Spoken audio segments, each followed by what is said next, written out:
everyone, welcome back to the channel. I am here with Mom and Dad. I'm interviewing them about their first Airbnb that they just launched on the platform. Welcome. Thank you all for coming. How y'all feeling today?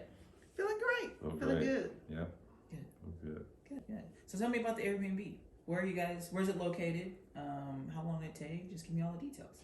So we're in Dallas. We're what is it? Just 5 miles, I guess.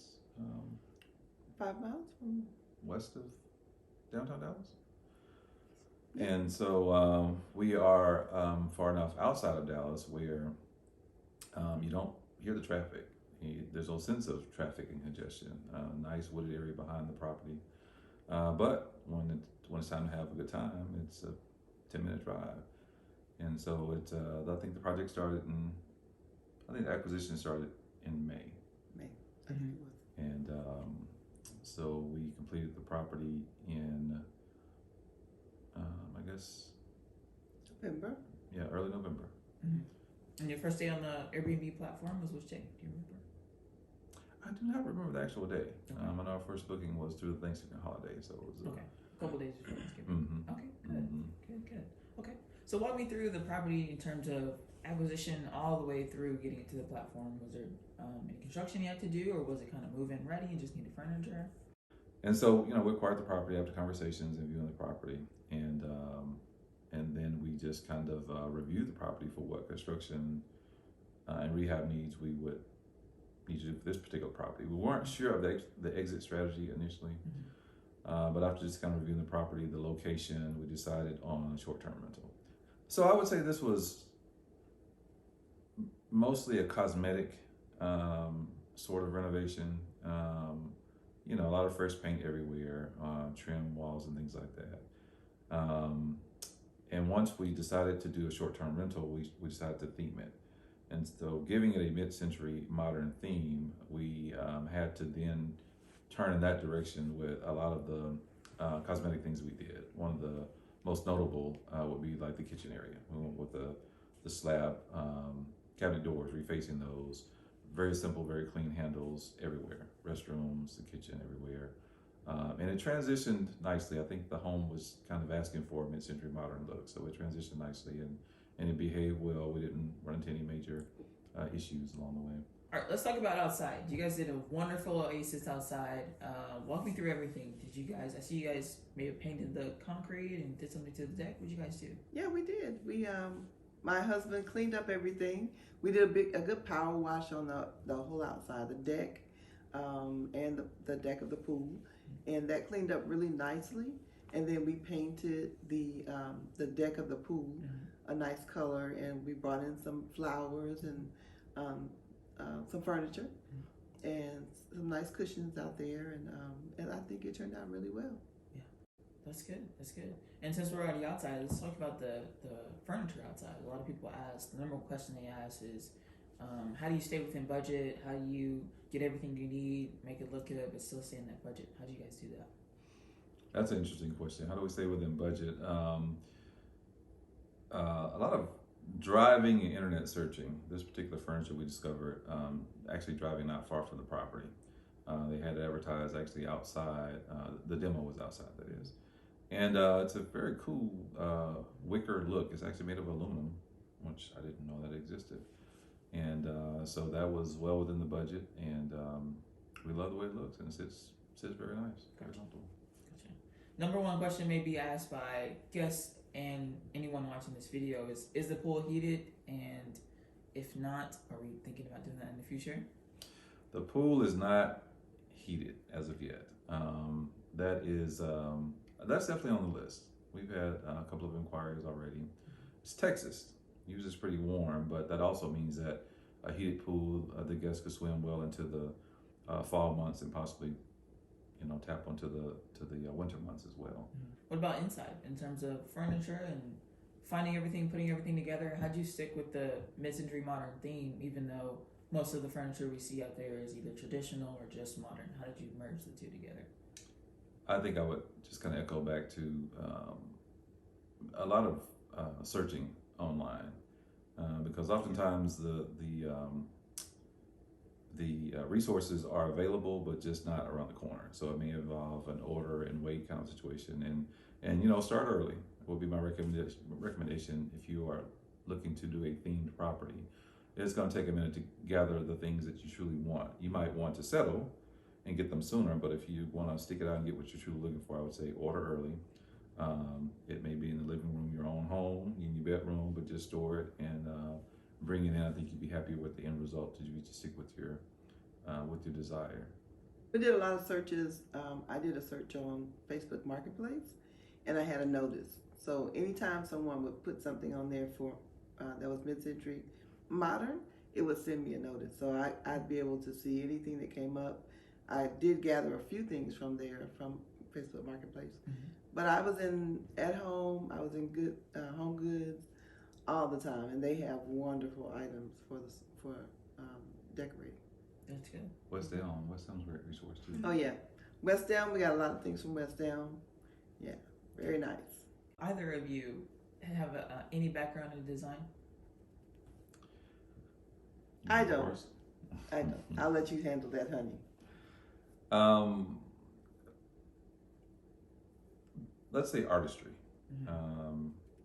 I have a background in,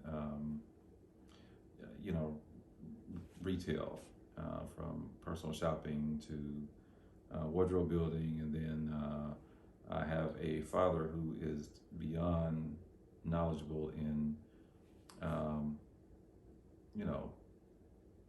I'll say construction in general.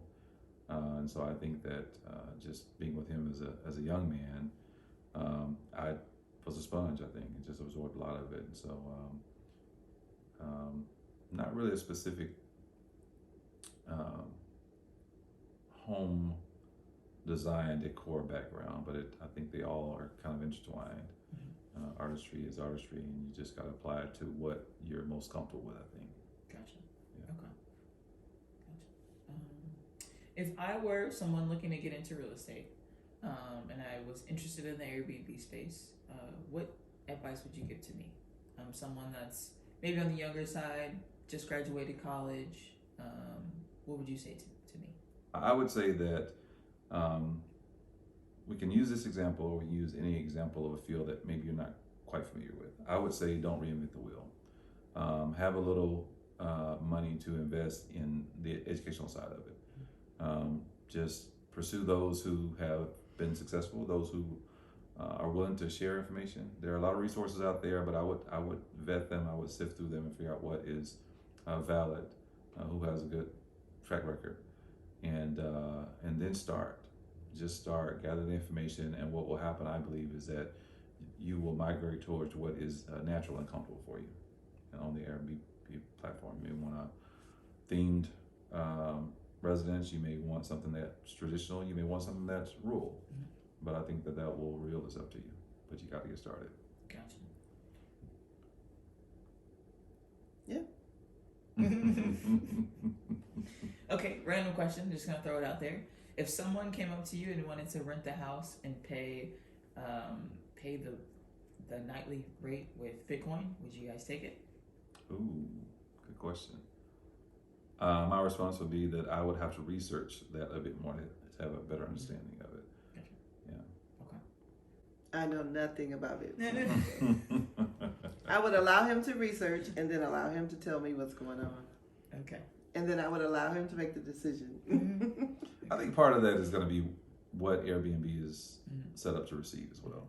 As far as I know, they're not set up yet to receive it, but I may be wrong. Yeah. It could be something offline of that. Just thought I'd throw it out there. Good question. So the city of Dallas is getting a little bit strict on Airbnbs. Do you guys have a plan about what may happen if they kind of tighten those restrictions or anything like that? Rules are fine. I think that if their angle is to assure safety in the community and the neighbors, that's what we stand for as is. Certainly they could be overbearing, and we would voice our opinion as much as we possibly could. But we're open to what those restrictions might be, and we will give our feedback from being owners. I think that's something that they would pursue anyways, is information from owners. I would think they would.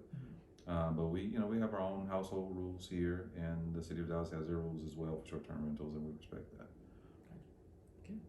If we could circle back to furnishing, what is something that you kind of knew you had to purchase, easy breezy, no problem, and what was also something that you had no idea that you had to purchase, but you had to once it got closer to getting on the platform? Yeah, it's interesting. I think we both knew that we would have to purchase furniture, chairs, seating, and things like that. But oh my goodness, you're furnishing a home, and you want to think about all the amenities that you have in your very own home, from toiletries to makeup removal, whatever those are called. You just want an individual to be as comfortable, if not more comfortable, than a hotel stay.